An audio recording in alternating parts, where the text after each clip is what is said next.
हाय सांग मैंने मोर रणजित मुझे आपण मानक स्वागत करुच्छे मोर आ गोटे भिडियो रे। तो सांग मैंने आपनकर जो मयूरभंज डिस्ट्रिक्ट जो आपनकर होमगार्ड एग्जाम 28 तारिख दिन हवा जाउची तो सेथरे जो हमर जीके क्वेश्चन आसीबो तो मु आपन पई किछि इंपोर्टेंट 20 इंपोर्टेंट जीके क्वेश्चन आनिछि जे आपनकर परीक्षा रे आसीबार संभावना बहुत बेसी रहउची। आपण माने भिडियोटी को लास्ट जाय देखंतु आउ जो आपन सहित मु क्वेश्चन सब डिस्कस करी तो से सब क्वेश्चन को अपन माने मन रखिबे जा फल रे कि आपन एग्जाम से सब क्वेश्चन आसिले अपन माने आराम रे लिखिबे। तो चलंतु वीडियो को देरी न करी स्टार्ट करिवा। प्रथम क्वेश्चन देखंतु आयतन अनुसार ओडिसा रो बड़ जिला किए। तो अपन माने एटा तो जानिथिबे मयूरभंज डिस्ट्रिक्ट रो माने हमर आयतन अनुसार होची मयूरभंज डिस्ट्रिक्ट सबठु बड़ जिला हम ओडिसा रे। जदि हमर आयतन अनुसार सबठु छोट डिस्ट्रिक्ट जदि पचरे हंदा तो आपनकर जगतसिंहपुर डिस्ट्रिक्ट होइथांता। तो नेक्स्ट क्वेश्चन देखंतु मयूरभंज जिला रो प्रसिद्ध खाद्य कोन। तो मयूरभंज जिला रो प्रसिद्ध खाद्य कोन ना माने मुढ़ी एवं मांस हम जिला रो प्रसिद्ध खाद्य। तापरे नेक्स्ट क्वेश्चन देखंतु ओडिसा रो मोट ब्लॉक संख्या केते। तो ओडिसा रो आपनकर मोट ब्लॉक होची 314 टी।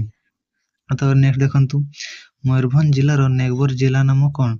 हमरो मयूरभंज डिस्ट्रिक्ट रो पड़ोसी जिला मानकर नाम कोन ना सांगने हमरो केन्दुझर बालेश्वर ए सब हमरो पड़ोसी डिस्ट्रिक्ट। और जदि हमरो हम पड़ोसी हमरो झारखंड राज्य मध्य से डिस्ट्रिक्ट हमें पचारि न पारे आपनकर ओडिसा रो पड़ोसी जिला ही पचारि पारे। तो आपन से सब नाम रखले भी चलिबो। तो नेक्स्ट क्वेश्चन देखंतु ओडिसा रो बृहत्तम रेलवे स्टेशन नाम कोन। तो आपनकर हमरो ओडिसा रो बृहत्तम रेलवे स्टेशन नाम कोन ना सांगने रायगड़ा रेलवे स्टेशन हम ओडिसा रो बृहत्तम रेलवे स्टेशन। तो नेक्स्ट क्वेश्चन देखंतु मयूरभंज रे केतोटी पुलिस स्टेशन अछि। तो हमरो मयूरभंज होमगार्ड माने हमरो मयूरभंज को बेस कर से पचारि पारे मते लागुची। तो हमरो मयूरभंज रे टोटल केतोटी पुलिस स्टेशन अछि ना सांगने हमरो 32 टी पुलिस स्टेशन हमरो मयूरभंज डिस्ट्रिक्ट रे अछि। तो नेक्स्ट क्वेश्चन देखंतु मयूरभंज जिला दे केउ नदी प्रवाहित होउची। तो मयूरभंज जिला दे हमरो को नदी प्रवाहित होउची ना सांग माने हमरो बुढ़ाबलंग नदी प्रवाहित होउची। तापर नेक्स्ट क्वेश्चन देखंतु मयूरभंज जिला रे सबुठार बड़ ब्लॉक नाम कोन। हमरो जो मयूरभंज रे जो ब्लॉक अछि तो सबुठार बड़ ब्लॉक कोडन सांग माने हमरो ठाकुरमुंडा ब्लॉक होची सबुठो बड़ ब्लॉक हम मयूरभंज डिस्ट्रिक्ट रे। तापर नेक्स्ट क्वेश्चन देखंतु ओडिसा रो केउ जिल्ला रे सिमिलीपाल जातीय उद्यान रहिछि।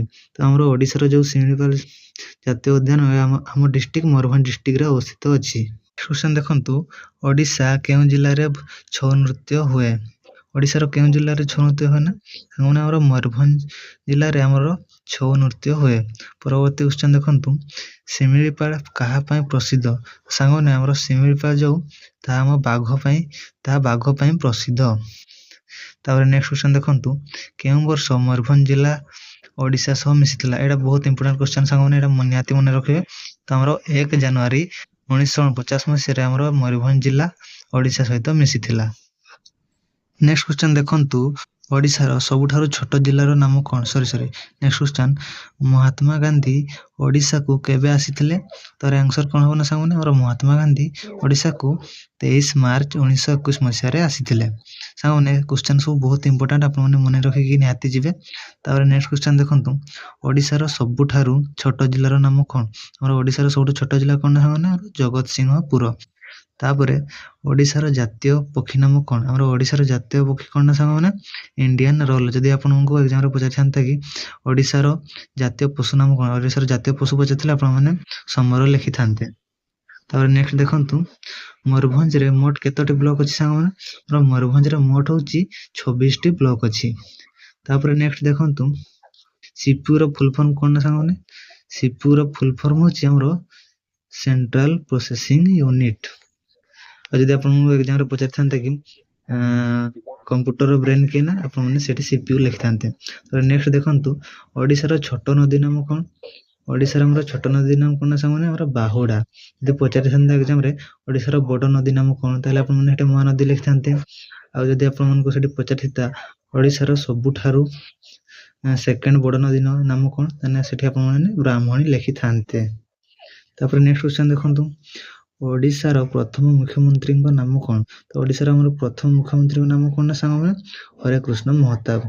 आ जदि पचारथांता ओडिसा रो प्रथम महिला मुख्यमंत्री को नाम कोन ना ସେଠି ଆପଣମାନେ ନନ୍ଦିନୀ ଶତପଥୀ ଲେଖିଥାନ୍ତେ। ସେଠି ଯଦି ମହିଳା କି ପୁରୁଷ କିଛି ସେ ଲେଖିନି, ଖାଲି ନର୍ମାଲ ପଚାରିଛି କି ଓଡ଼ିଶାର ପ୍ରଥମ ମୁଖ୍ୟମନ୍ତ୍ରୀ କିଏ, ତାହେଲେ ସେଠି ଆପଣମାନେ ହରେକୃଷ୍ଣ ମହତାବ ଲେଖିବେ। ପରବର୍ତ୍ତୀ କ୍ୱେଶ୍ଚନ୍ ଦେଖନ୍ତୁ, ଦ୍ରୌପଦୀ ମୁର୍ମୁ କେଉଁ ଜିଲ୍ଲାରୁ ବିଲଙ୍ଗ କରନ୍ତି?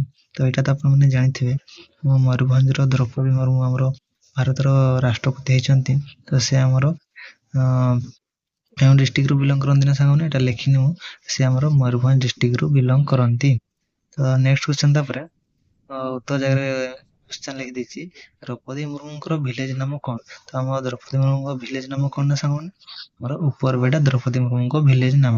ତ ସାଙ୍ଗମାନେ ଏଇ ଯେଉଁ ଆପଣଙ୍କ ସହିତ ମୁଁ କ୍ୱେଶ୍ଚନ୍ ଡିସ୍କସ୍ କଲି, ଏଇଟା ଆମର ବାଲେଶ୍ୱର ହୋମଗାର୍ଡ଼ର ଲିଖିତ ପରୀକ୍ଷାକୁ ଆନାଲିସିସ୍ କରି ମୁଁ ଆପଣଙ୍କ ପାଇଁ କ୍ୱେଶ୍ଚନ୍ ଆଣିଛି। ତ ଆପଣମାନେ ନିହାତି ମନେ ରଖିବେ।